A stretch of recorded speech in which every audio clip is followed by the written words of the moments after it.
अस्सलामुअलैकुम, मैं हूँ इकरा बेग और आप देख रहे हैं इकरा बेग चैनल। उम्मीद है आप सब लोग खैरियत से होंगे। आप सब लोग की दुआओं के साथ मैं भी खैरियत से हूँ। अल्लाह ताला आपकी सेहत में बरकत डाले, अल्लाह ताला आपकी रोज़ी में बरकत डाले, अल्लाह ताला आपके दस्तरखानों को हमेशा हरा भरा और वसी रखें। तो चलिए शुरू करते हैं आज इसी दुआ के साथ अपनी रेसिपी। आज की रेसिपी जो है वो बहुत ही मज़ेदार है। अगर आपके बच्चे कुछ नहीं खाते, आप बहुत परेशान हैं कि हमारे बच्चे कुछ नहीं खाते, फ्राइज़ भी नहीं खाते, कुछ भी नहीं खाते, तो आप ये रेसिपी बनाकर अपने बच्चों को खिला सकते हैं। या आप कोई दावत कर रहे हैं, किसी को अपने घर पर बुला रहे हैं, तो ये जो रेसिपी है ये आप दावत में भी बना सकते हैं। मेहमान पूछेंगे कि ये रेसिपी आपने कहाँ से ली है और कैसे बनाई है। और ये बहुत ही इजी रेसिपी है जो कि आपको बहुत ही ज़बरदस्त लगेगी। आप इस रेसिपी को ज़रूर ट्राई कीजिएगा। अगर आप मेरे चैनल पर नए हैं तो मेरे चैनल को सब्सक्राइब भी कर लीजिए, लाइक भी कर लीजिए, ताकि मेरे आने वाली तमाम वीडियोस आप तक पहुंच सकें और आप मेरे चैनल से अच्छी अच्छी रेसिपीज़, अच्छे अच्छे खाने बनाना सीख सकें। आज से पहले आपने आलू की बहुत सी रेसिपीज़ बना के खाई होंगी, लेकिन ये जो आलू की रेसिपी है इससे आप बहुत ज़्यादा खुश होंगे और इसको बहुत ही आप मज़े लेके खाएंगे। तो चलें जी, शुरू करते हैं आज की रेसिपी। तो इस रेसिपी को बनाने के लिए आपको चाहिए होंगे बॉयल आलू। आपने 3 से 4 अदद बॉयल आलू लेने हैं और उनको इस तरह से अच्छे से बॉईल करके किसी भी मैशर के साथ इस तरह से अच्छे से मैश करना है। इस तरह से आप देखें, आलू को आप इस तरह से मैश करेंगे, इसमें कोई भी गांठ, कोई भी गुठली ना रहे, ताकि ये जो मैं आपको आलू के कबाब बनाना सिखा रही हूँ जो बहुत ही मज़ेदार बने। तो उसके बाद आपने क्या करना है, आपने ब्रेड लेनी है, 2 अदद आपने ब्रेड लेनी है। इस तरह से ब्रेड को पानी के अंदर डाल के अच्छे से आपने सोक करके और इस तरह से इसका सारा पानी आपने निचोड़ लेना है। अच्छे से पानी निचोड़ने के बाद आपने इसमें ज़रा सा भी पानी नहीं रहने देना। इस रेसिपी में पानी के बगैर जो है वो ब्रेड को यूज़ किया जाएगा। ये देखिए, मैंने इस तरह से 2 अदद ब्रेड ली हैं और ब्रेड को अच्छे से पानी में सोक करके पानी निचोड़ लिया है और इस तरह से आलू के पेस्ट में हमने ऐड कर लेना है। इसके बाद हम इसमें डालेंगे प्याज। 2 से 3 अदद मैंने हरी मिर्च ली है, बारीक कटी हुई धनिया लिया है और 1 मीडियम साइज़ का छोटा प्याज लिया है। इसको भी हम इसमें ऐड कर लेंगे। जितनी मैं आपको क्वांटिटी बता रही हूँ, आपने उस क्वांटिटी के हिसाब से इसमें ऐड करना है। फिर हम इसमें ऐड करेंगे थोड़ा सा गरम मसाला। इसमें हम ऐड करेंगे 1 टीस्पून जो है सूखा धनिया पाउडर, नमक ऐड करेंगे हस्बे ज़रूरत। फिर हम इसमें लाल मिर्च ऐड करेंगे, दड़ा मिर्च ऐड करेंगे और फिर हम इसमें थोड़ा सा जो है वो चिकन पाउडर मैंने ऐड किया है। ये ऑप्शनल है, अगर आपके पास नहीं अवेलेबल तो आप इसको स्किप कर सकते हैं।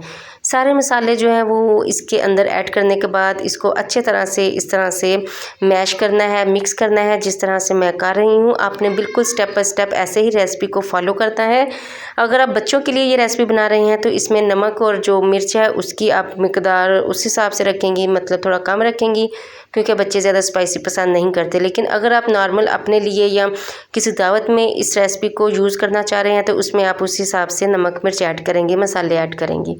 ये देखें, अच्छे से हमने इसको गूंद लिया है और इसको इस तरह से अच्छे से हमने पेस्ट बनाना है। अब हमने अपने हाथों पर हल्का सा ऑयल लगाकर उनको ग्रीस करना है ताकि कबाब अच्छे से बन जाए। और इस तरह से हम थोड़ा सा मसाला हाथ पे लेंगे और कबाब को अच्छे से गोल शेप में इसको बना लेंगे। आप कोई सी भी शेप दे सकते हैं जो भी आपको अच्छी लगती है।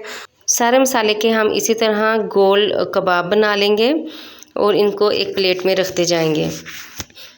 आपने जब भी कबाब बनाना है आपने अपने हाथ को अच्छे से ऑयल के साथ ग्रीस करना है ताकि आलू जो है वो आपके हाथ पे चिपके नहीं और अच्छे से राउंड शेप में बन जाए। तो जी ये देखें, सारे जो कबाब हैं वो मैंने बना लिए हैं। अब इसका जो नेक्स्ट स्टेप है वो है, हमने इन कबाब को सबसे पहले इस तरह से ब्रेड क्रम्स के अंदर कोट करना है, अच्छे से कोटिंग करनी है। हमने सारे कबाब को इस तरह से पहले ब्रेड क्रम्स के अंदर हम कोटिंग करेंगे।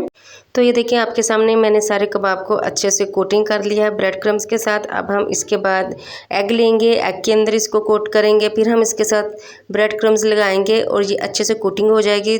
जब हम इसको फ्राई करेंगे तो ये बिखरेंगे नहीं, ये बहुत ही अच्छे क्रिस्पी से बनेंगे। ऊपर से ये बहुत क्रिस्प होंगे और अंदर से ये बहुत सॉफ्ट बनेंगे।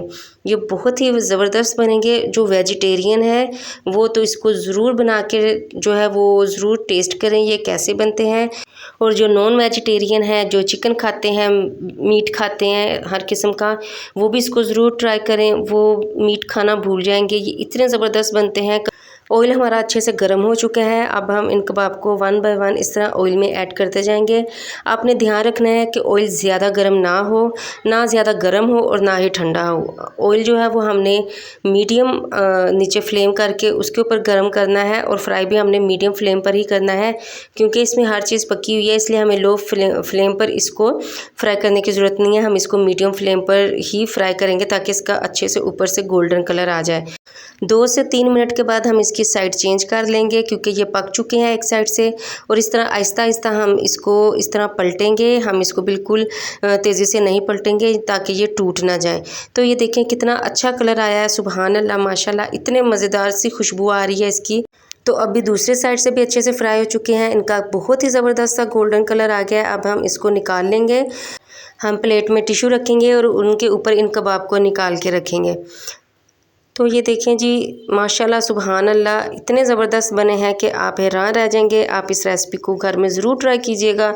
मैं आपको एक कबाब जो है वो काट के भी दिखा देती हूँ कि अंदर से कितना सॉफ्ट है, कितना मज़ेदार दिख रहा है और बाहर से कितना क्रंची है।